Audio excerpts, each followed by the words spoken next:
పేదవాడి హృదయ కవాటాలు తల్లడిల్లుతున్నాయి. హృద్రోగంతో బాధపడే పేద రోగులకు శస్త్రచికిత్సలు చేయించడానికి అవకాశం లేని స్థితిలో రాయలసీమకే తలమానికంగా ఉన్న తిరుపతిలోని శ్రీ వెంకటేశ్వర రామ్ నారాయణ రుయా ఆసుపత్రి తల్లడిల్లుతోంది. పేద రోగులకు సుమారు 63 సంవత్సరాలకు పైగానే విస్తృత సేవలందించిన ఎస్వీఆర్ఆర్ ఆసుపత్రిలో పరిస్థితి ఇది.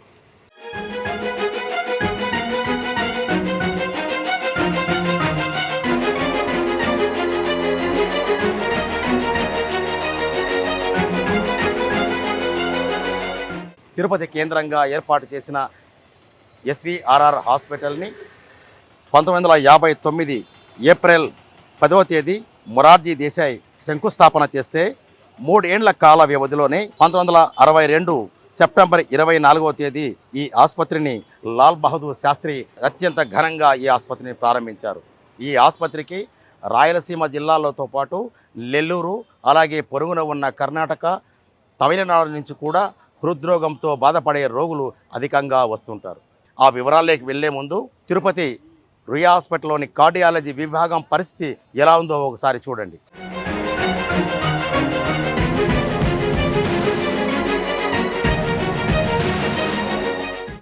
సుమారు 44 విభాగాలతో అనేక రకాల రోగాలకు ఇక్కడికి వచ్చే రోగులకు శస్త్రచికిత్సలు, తాత్కాలిక వైద్యం, ఓపీలు అందిస్తున్న ఎస్వీఆర్ఆర్ తిరుపతి రుయా ఆసుపత్రిలో అనేక సమస్యలతో సతమతమవుతోంది.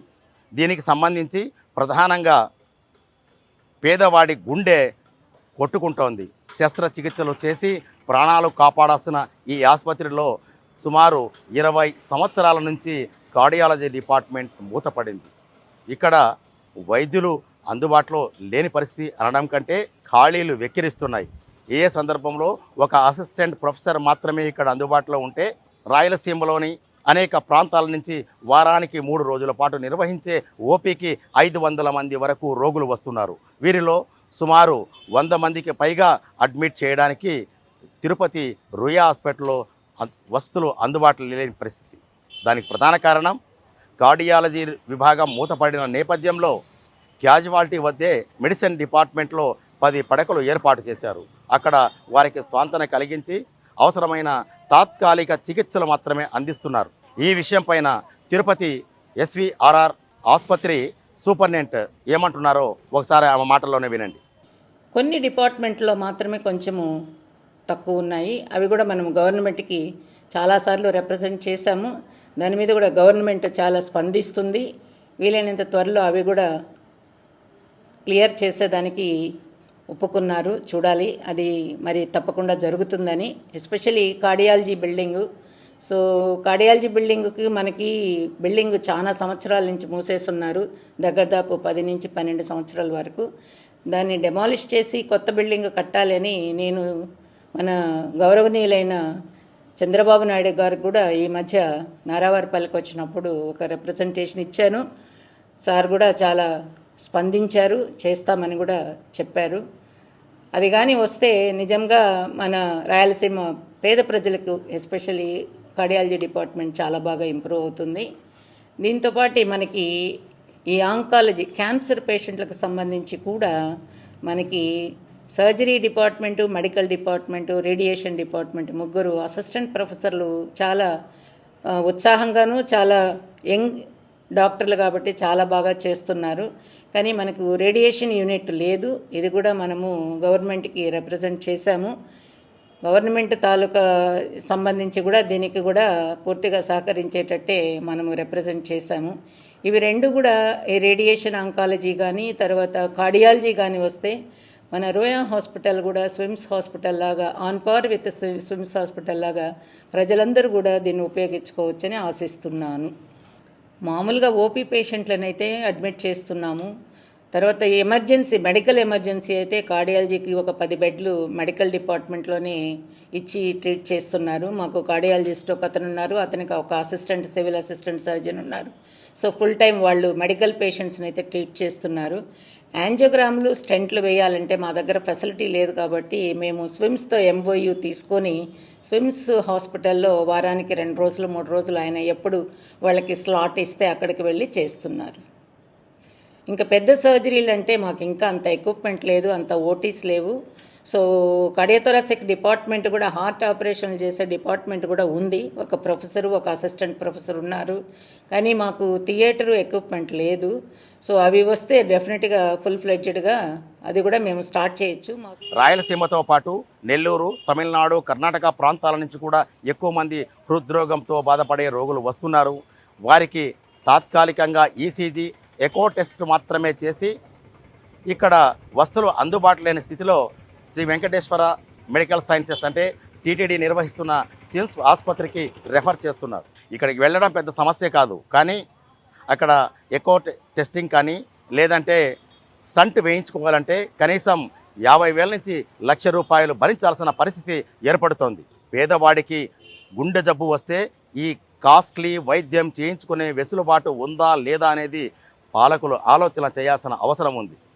ఈ మాట ఎందుకు అనాల్సి వస్తుందంటే, ఆరోగ్యశ్రీ పథకం రాష్ట్రంలో అమలులోకి వచ్చిన తర్వాత ప్రతి సంవత్సరం గుండె శస్త్రచికిత్సలకు మాత్రమే 10,000 కోట్ల రూపాయలు రాష్ట్ర ప్రభుత్వం బడ్జెట్లో కేటాయిస్తోంది. అంటే పేదవాడికి జబ్బు చేస్తే ప్రభుత్వ ఆసుపత్రులు, ప్రైవేటు ఆసుపత్రుల్లో శస్త్రచికిత్సలు చేయించాలనేది ప్రధాన లక్ష్యం. వారి ఊపిరి నిలపాలనేది కూడా ప్రధాన కర్తవ్యం కూడా. ఆ మేరకు రాష్ట్ర ప్రభుత్వం 10,000 కోట్ల రూపాయలు సంవత్సరానికి బడ్జెట్లో కేటాయిస్తున్న ఆ నిధులకు సద్వినియోగం చేసే దిశగా రాయలసీమలోని తిరుపతి, కర్నూలు, అనంతపురమే కాదు నెల్లూరులో కూడా ప్రభుత్వ జనరల్ ఆసుపత్రుల్లో కార్డియాలజీ విభాగానికి సంబంధించి సర్జరీలు చేసే వెసులుబాటు లేకపోవడం ఇక్కడ ప్రధాన సమస్యగా మారింది. అంటే పరోక్షంగా ప్రభుత్వ ఆసుపత్రికి సేవలు చేయించుకోవడానికి వచ్చే రోగులు అనివార్యంగా ప్రైవేటు ఆసుపత్రులను ఆశ్రయించాల్సిన పరిస్థితిని ప్రభుత్వాలే కల్పిస్తున్నాయని చెప్పడానికి ఇది ఒక ప్రత్యక్ష ఉదాహరణ.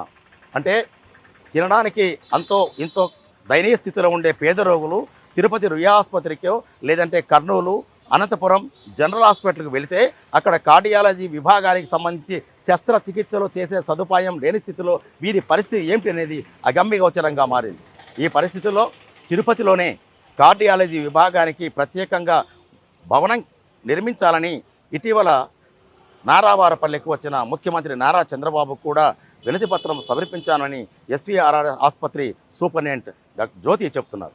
గౌరవనీయులైన చంద్రబాబు నాయుడు గారు కూడా ఈ మధ్య నారావారిపల్లికి వచ్చినప్పుడు ఒక రిప్రజెంటేషన్ ఇచ్చాను. సార్ కూడా చాలా స్పందించారు, చేస్తామని కూడా చెప్పారు. ఇప్పటికైనా సరే రాష్ట్ర ప్రభుత్వం స్పందించి రాయలసీమ ప్రాంతంలో పేద రోగులకు తలమానికంగా ఉన్న రుయా ఆసుపత్రిలో కార్డియాలజీ విభాగానికి ప్రత్యేకంగా భవనం ఏర్పాటు చేయించడంతో పాటు రోగులకు శస్త్రచికిత్సలు చేయించడానికి అవసరమైన సదుపాయాలు కూడా కల్పించాల్సిన అవసరాన్ని ఇక్కడ పరిస్థితులు డిమాండ్ చేస్తున్నాయి.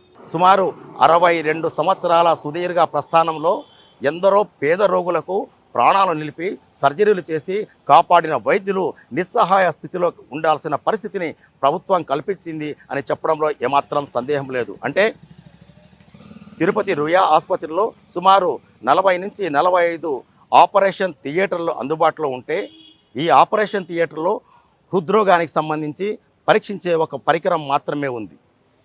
పూర్తి స్థాయిలో బైపాస్ సర్జరీలు చేయాలన్నా, మరో సర్జరీ చేయాలన్నా సుమారు 5 కోట్ల రూపాయల విలువైన యంత్రాలను అమర్చడం ఇక్కడ అనివార్యం.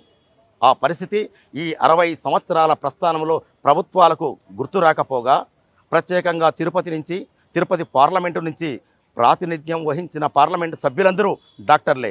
అది కూడా శ్రీ వెంకటేశ్వర వైద్య కళాశాలలో చదువుకొని ఇక్కడ నుంచి ట్రీట్మెంట్ చేసి ఆ తర్వాత పార్లమెంటుకు వెళ్ళినప్పటికీ ఈ ఎంపీలకు, మాజీ ఎంపీలకు ఈ ఆసుపత్రిలో పేద రోగులకు అవసరమైన కార్డియాలజీ విభాగానికి సర్జరీలు చేసే వెసులుబాట్లు లేదనే విషయాన్ని పూర్తిగా విస్మరించారని చెప్పడంలో ఏమాత్రం సందేహం లేదు. దాదాపు 2 దశాబ్దాలుగా రుయా ఆసుపత్రిలో ఇదే పరిస్థితి కొనసాగుతోంది. ఇప్పటికైనా సరే తిరుపతి రుయా ఆసుపత్రిలో కార్డియాలజీ విభాగానికి ప్రత్యేక వసతులు, సదుపాయాలు, వైద్యులను, ప్రొఫెసర్లను నియమించాల్సిన అవసరాన్ని ఇక్కడ పరిస్థితులు డిమాండ్ చేస్తున్నాయి. ఇదిలా ఉంటే శ్రీ వెంకటేశ్వర మెడికల్ కాలేజీ నుంచి చదువుకొని కొద్ది కాలం ఒక ప్రభుత్వ ఆసుపత్రిలో డాక్టర్గా పనిచేసి ఆ తర్వాత అనేక సమయాల్లో తిరుపతి నుంచి పార్లమెంటు సభ్యుడిగా పనిచేసి ఆ తర్వాత కేంద్ర మాజీ మంత్రిగా ఉన్న డాక్టర్ చింతామోహన్ ఇక్కడే ధర్నా చేయడానికి కూడా దిగారంటే పరిస్థితి ఎంత దయనీయంగా ఉందనేది ఇక్కడ మనం అర్థం చేసుకోవచ్చు. ఆయన సీరియస్గా వార్నింగ్ ఇచ్చారు. ఏప్రిల్ 1వ తేదీ లోపల తిరుపతి ఎస్విఆర్ఆర్ ఆసుపత్రిలో కార్డియాలజీ విభాగాన్ని పటిష్టం చేయకుంటే పరిణామాలు మరో రకంగా ఉంటాయని కూడా ఆయన హెచ్చరిక జారీ చేశారు. ఆరోగ్యశ్రీలో గుండె శస్త్రచికిత్సల కోసం 1000 కోట్ల రూపాయలు కేటాయిస్తున్న ప్రభుత్వం ఇక్కడ ప్రభుత్వ ఆసుపత్రుల్లో ప్రధానంగా తిరుపతి, కర్నూలు, అనంతపురం జనరల్ ఆసుపత్రుల్లో కూడా పేద రోగులకు గుండె ఆపరేషన్లు, ప్రత్యేకంగా బైపాస్ సర్జరీలు చేయడానికి అవసరమైన వసతులు, వనరులు కల్పించాల్సిన అవసరం ఉందని కోరుతున్నారు. దీనికి సంబంధించి తిరుపతి రుయా ఆసుపత్రిలో ఫెడరల్ ఆంధ్రప్రదేశ్ ప్రతినిధులు పర్యటించినప్పుడు కనిపించిన దృశ్యాలు ఇవి. ఈ సందర్భంగా ఎకో టెస్టింగ్ చేయించుకుంటున్న రాణి అనే మహిళ ఏం చెబుతుందో ఆ మాటల్లో వినండి. మేము పుత్తూరు మండలం వేపగుంట గ్రామం నుంచి వచ్చాము సార్. ఇక్కడ మెటర్నిటీకి చూపించుకుందాం వచ్చినాము. కార్డియాలజిస్ట్ దగ్గరికి వెళ్ళమన్నారు. ఇక్కడ వచ్చి చూపించుకున్నాము. మాకు సర్వీస్ అన్నీ బాగానే ఉంది సార్. చూపించుకొని బయలుదేరుతున్నాము. నాకు గర్భసంచి ప్రాబ్లం సార్, దానికోసం వచ్చి. లేదు లేదు సార్, అది ఆపరేషన్ చేయాలంటే కార్డియాలజీ దగ్గరికి వెళ్ళమన్నారు. ఒకసారి చూపించుకొని రమ్మన్నారు, అందువల్ల వచ్చి.